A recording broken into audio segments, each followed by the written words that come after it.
Di mana letak penyimpangan da'i TV Roja dan Dzulqarnain sehingga harus dijauhi karena mereka juga mengajarkan sunnah. Mohon nasihatnya. Subhanallah.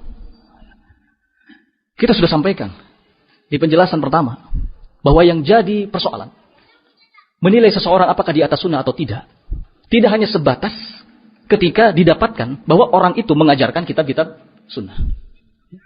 Artinya menyatakan seseorang sebagai ahlus sunnah, sebagai orang yang berpegang teguh di atas manhaj salaf, itu tidak hanya dilihat dari sisi dia mengajarkan sunnah.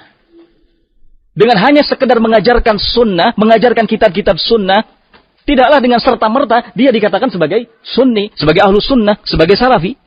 Berapa banyak orang atau kelompok yang mengajarkan kitab sunnah, Sahih Bukhari diajarkan, Sahih Muslim diajarkan, hatta usul salasah, akidah, tauhid, usul salasah, itu diajarkan oleh orang-orang Khawarij. Apakah kemudian orang-orang Khawarij berarti di atas manhaj salaf? Berarti salafi? Berarti sunni? Kan tidak. Ya. Baik, da'i TV Roja mengajarkan sunnah. Nah, mereka mengajarkan sunnah. Tetapi dalam waktu yang bersamaan, mereka menyelisih prinsip-prinsip sunnah. Ada prinsip yang nyata jelas mereka langgar. Seperti apa diantaranya? Seperti muamalah sikap kepada ahlul bid'ah dan hizbiyun. Berapa banyak dari kalangan mereka yang memberikan pujian kepada ahlul bid'ah, kepada hizbi. Adakah para salaf mengajarkan hal ini? Bila anda memuji Zakir Naik, memuji Al-Halabi, Ali Hasan, memuji tokoh-tokoh yang lainnya, Khalid Basalamah, memuji kelompok-kelompok hizbi, memuji jamaah tabligh, meremehkan penyimpangan-penyimpangan jamaah tabligh. Apakah ini yang dikatakan da'i ila sunnah? Apakah seperti ini? Umat akan bingung, ya akhi. Satu sisi ente mengajarkan sunnah, tapi di sisi lain ente memuji kelompok bid'ah. Lah ini Khalid Basalamah memuji jamaah tabligh, memuji hizbi. Subhanallah, apakah ini da'i ila sunnah? Seperti ini kah da'i ila sunnah? Lah.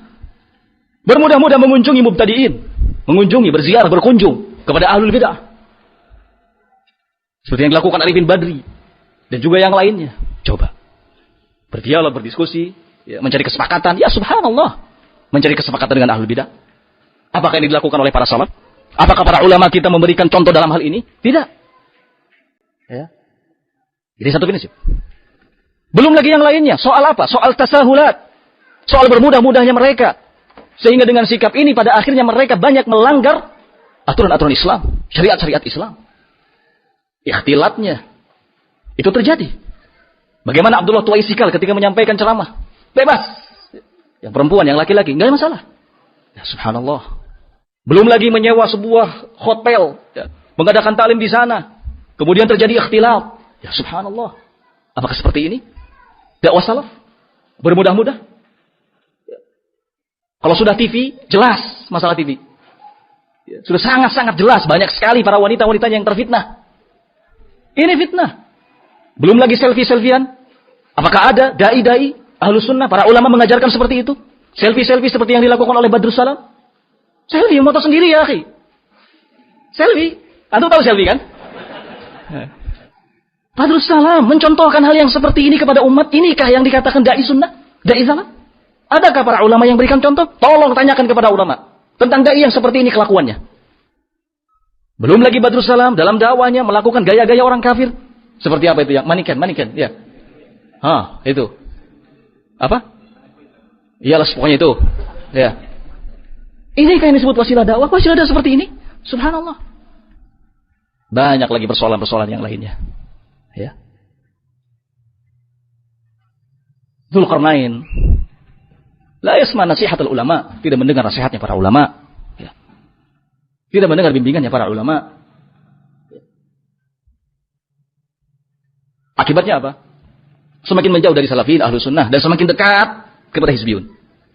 Bahkan bisa dikatakan sudah dekat dengan hizbiyun. Ya.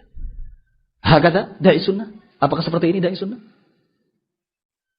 Bahkan tidak menutup kemungkinan akan terus semakin nampak ya, kemudahan-kemudahannya atau sikap-sikap bermudah-mudahnya.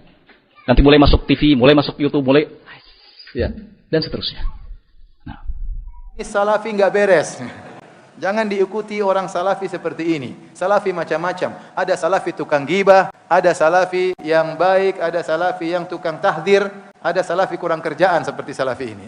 Saya nasihati antum dapati ada ustaz seperti ini, jangan hadir di majelisnya. Meskipun dia salafi, kita bilang salafi kurang kerjaan, faham?